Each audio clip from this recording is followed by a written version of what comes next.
Picture this, a private dining room, 40 guests, string lights, my mother crying happy tears into a napkin, and my fiancé, Daniel, on one knee in front of everyone, proposing to my best friend. Not me, her. I was standing 3 feet away, holding a glass of champagne I never got to drink.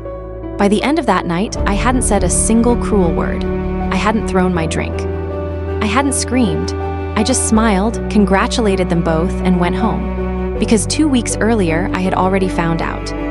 And 2 weeks is more than enough time to make sure that when a man burns down his own life, he doesn't get to walk away from the wreckage. My name is Melissa. This is what happened when I found out my fiancé was cheating with my best friend, and how I made sure their happy ending became the beginning of their downfall. Stay until the end, because the part where his own client turns on him is the part nobody sees coming. Daniel and I had been together for 4 years. We met at a mutual friend's barbecue on a Saturday that neither of us had even wanted to go to. He almost didn't come. I almost left early. And somehow we ended up talking by the drinks table for 2 hours while everyone else played cornhole in the yard. From that very first conversation, he was everything I thought I wanted. Charming, ambitious, good with my parents, good with kids at family gatherings, the kind of man who remembered your coworkers' names after hearing them once. He worked in commercial real estate, closing deals that made him look successful on paper and impressive at dinner parties. He had a way of making a room feel like it revolved around whoever he was talking to. I used to think that was a gift. Looking back, I think it was a warning. We moved in together after a year and a half. 2.5 years in, he started talking about a future, a house somewhere with a yard, maybe 2 kids, a dog. I let myself believe every word of it, because why wouldn't I? He said it with the same confidence he used on his clients, the kind of certainty that made you stop asking questions. We got engaged on a trip to the coast. He'd planned it for months, a private beach, a hidden ring tucked inside a seashell he'd had drilled out and hinged by a jeweler. The whole cinematic package, designed for a photo he could show his mother. I said yes without hesitation. I remember thinking, in that exact moment, that I had never felt so certain about anything in my life. My best friend since college, Ashley, was there for all of it. She helped me pick my dress. She sat with me during cake tastings, tasting frosting flavors until we were both slightly sick from sugar. She organized my bridal shower Pinterest board without me even asking. She was, as far as I knew, one of the most important people in my life, closer to me some weeks than my own sister. What I didn't know was that Ashley and Daniel had been quietly building something behind my back for almost a year.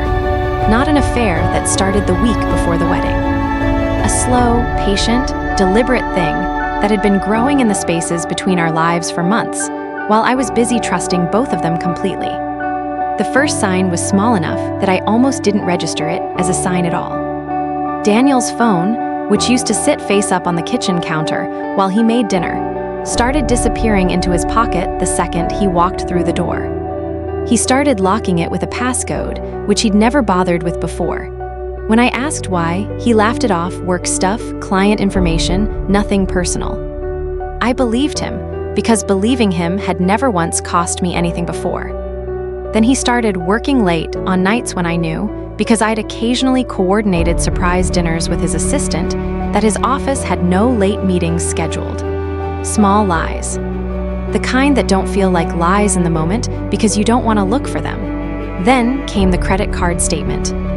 A charge for a hotel 40 minutes outside the city, on a Tuesday afternoon, on a day he'd told me he was doing a site visit for a warehouse conversion. I stared at that line item for a long time. 40 minutes outside the city isn't somewhere you accidentally end up during a site visit. I didn't confront him. Not yet. I'm not the type to throw accusations without proof, and I didn't want to hand him the chance to explain his way out of something before I even understood what I was looking at. So I did what anyone in my position would do. I started paying closer attention, quietly, the way you learn to when something feels wrong, but you can't yet say what. I noticed Ashley canceling plans with me more often, always with a reason that sounded plausible on its own, but strange in a pattern. I noticed she'd stopped mentioning her own dating life, which she used to talk about constantly, in the kind of detail that made brunch last 2 hours. I noticed that when the three of us were in a room together, there was a rhythm between her and Daniel that felt too practiced, too careful. Like two people who had rehearsed, not looking at each other for too long. 2 weeks before the engagement dinner, I finally got what I needed.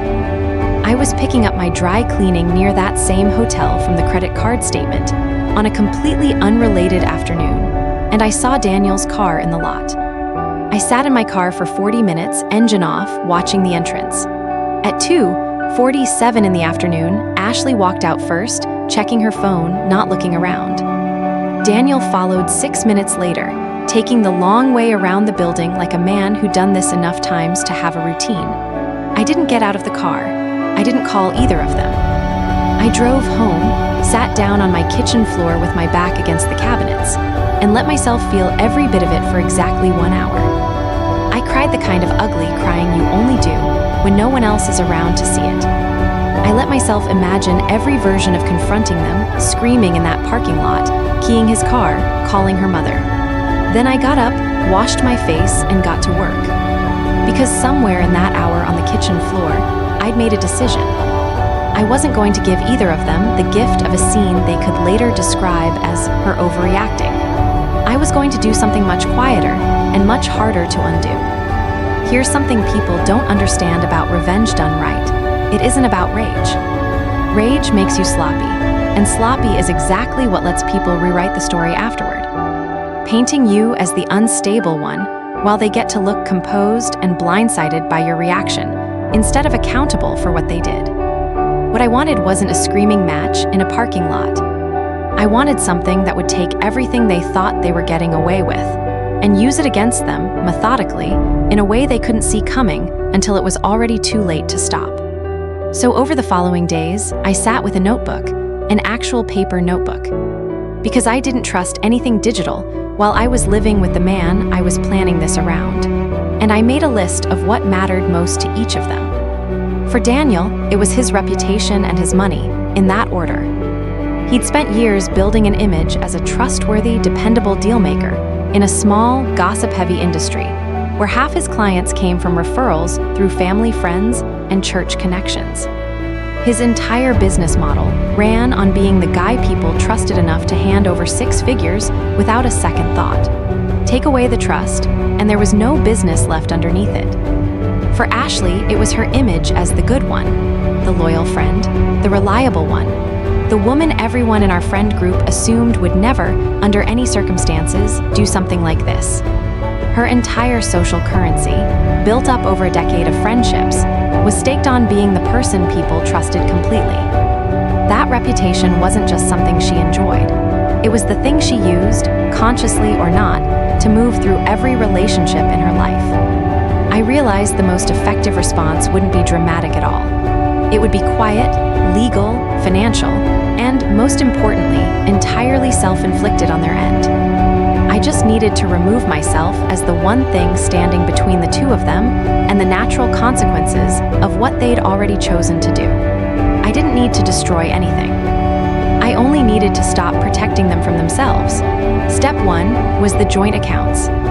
Daniel and I had been practicing merging finances ahead of the wedding, a joint account we both contributed to for wedding expenses, plus a shared investment account his father had helped set up as an engagement gift, structured so either of us could manage it independently. Most people don't realize that, until a marriage legally happens, a joint account tied to an engagement is still just 2 individuals with equal access and no obligation to keep contributing. I moved my portion out cleanly, on record with full documentation, over the course of several days so it wouldn't trigger any alert on his end. Weeks before the dinner, that money was already fully mine again. Step 2 was the vendor deposits. We'd put down deposits for the wedding venue, the caterer, and the photographer, several $1,000s total, mostly funded by my own savings. With every contract sitting in my name, because I was the one who'd handled all the planning from day one. I quietly contacted each vendor individually, explained that the event details were being restructured, and had every contract and deposit formally transferred under my sole name and control. nothing was canceled outright. It was simply repositioned so that every dollar we'd already spent on our wedding became, legally and financially, mine to use however I decided. Step 3 was the introduction. Daniel had one especially important client relationship he'd been cultivating for over a year, a family friend of mine. Someone I had personally introduced him to at a holiday party 3 years earlier, who was preparing to invest a substantial amount of money into a property deal Daniel was brokering. This deal was going to be the biggest of his career. I reached out to that family friend under the guise of a casual personal check-in and simply mentioned, factually and without a hint of accusation, that Daniel and I would no longer be moving forward together, and that I could no longer personally vouch for him the way I once had. I didn't say a single word about Ashley. I didn't need to. I just quietly, calmly removed my name from underneath his credibility. I accomplished all 3 steps within the 2 weeks between finding out and the night of the engagement dinner. Every step was clean. Every step was fully legal. Every step was something I was completely entitled to do as an individual, whose money, name, and personal relationships had been used without my knowledge or consent. And I did all of it while still showing up to dress fittings, still smiling in group photos, still letting Daniel believe that absolutely nothing had changed between us.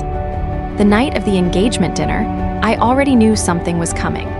Ashley had been dropping unsubtle hints for days about a surprise Daniel was supposedly planning for the 2 of us. I understood, by that point, exactly what kind of surprise she meant, and I assumed the 2 of them genuinely believed this was going to be their moment, a public proposal, in front of my own family and friends. As if stealing the spotlight from me at my own engagement celebration was some kind of poetic justice for whatever story they'd told themselves to feel okay about what they were doing. I let it happen. I stood there in the private dining room, glass in hand, and watched Daniel get down on one knee in front of everyone I loved for her. The room went silent first, then confused, then a slow and uncomfortable applause started rippling from people who clearly didn't yet understand what they were witnessing. My mother's face is the one I remember most vividly. She looked at me, then at them, then back at me, her expression somewhere between horror and disbelief. I gave her the smallest shake of my head. Not now, let it happen. I congratulated them both out loud in front of the room. I hugged Ashley. I told Daniel he'd surprised all of us, which was, in its own way, completely true. Then I quietly left before dessert was served, claiming a headache that no one questioned. By the time they were fielding congratulations from confused relatives, the wedding vendors had already confirmed the transfer of every single deposit to my name. By the time they were showing off the ring to my extended family, the joint accounts had already been cleanly split for 2 weeks. And by the following Monday morning, the family friend Daniel had been counting on to fund the biggest deal of his career had already quietly pulled out of the investment conversation entirely, citing nothing more than a vague sense that the timing didn't feel right anymore. It took about 10 days for it to fully catch up with both of them. Daniel called me first, furious, demanding to know why the wedding deposits had suddenly been stolen out from under him. I explained calmly that nothing had been stolen. The deposits had simply been restructured under the name of the person who had actually paid for them, which happened to no longer be him, since he was no longer engaged to me. I reminded him, gently, that our engagement had technically ended the moment he got down on one knee for someone else in front of 40 witnesses, and that I was under no obligation whatsoever to keep funding a wedding for 2 people I clearly wasn't marrying. He tried a different approach next, softer this time, telling me none of it had to change anything between us, that we could all move forward like adults. I let him finish. Then I told him that adults generally don't need their ex-fiancé's money to pay for their new engagement party, and I hung up. Then came the investment deal collapsing fully. The family friend told me, weeks later over coffee, that he'd simply felt uneasy about moving forward without my personal recommendation, especially given the sudden and very public change in Daniel's relationship status that half our social circle had now heard about secondhand. Daniel had built his entire pitch around being a stable, trustworthy, family-oriented man. The kind of person you could hand a six-figure investment to without worrying he'd disappear on you. That pitch didn't survive his own engagement dinner, turning into a scandal his own clients had heard about through mutual friends within days. As for Ashley, the loyal best friend, reputation she'd spent over a decade building, didn't survive contact with the truth either. She hadn't counted on people quietly asking why the wedding had actually fallen apart, and she certainly hadn't counted on me answering honestly, without embellishment or exaggeration. Every single time someone asked directly, I never posted anything online. I never sent a single group text explaining myself. I simply told the truth, calmly, without drama, whenever someone asked me directly what had happened. The truth did the rest of the work entirely on its own, the way it usually does once you stop protecting the people who don't deserve it. Within 2 months, Daniel's firm quietly let him go, after 2 more longtime clients raised concerns about his judgment following the fallout from the engagement dinner. Within 3 months, Ashley and Daniel's relationship, the one apparently worth blowing up 2 other relationships for, had fallen apart entirely under the weight of the very distrust they'd built it on from the beginning. I heard, secondhand, that neither of them stayed in our old friend group for very long after that. It's hard to keep showing up to brunches when half the table already knows exactly what you did.